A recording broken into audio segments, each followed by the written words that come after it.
20/12/2016 அன்று காலை 9 மணி அளவில் புழல் மத்திய சிறையில் இருந்த என்னிடம் கடவுள் கூறிய தீர்க்க தரிசனத்தை இப்போது நீங்கள் கேளுங்கள்.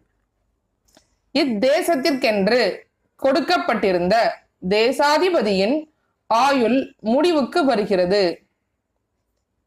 அவனது குமாரன் இத்தேசத்தை ஆளும் நாள் மிக மிக மிக சமீபமாயிருக்கிறது. இதன் அர்த்தம் என்னவென்றால், தமிழ்நாட்டின் முதலமைச்சராக இருந்த கலைஞர் மு. கருணாநிதி அவர்கள் ஆயுள் முடிவுக்கு வருகிறது. 7/8/2018 அவர் மரணமடைந்தார்.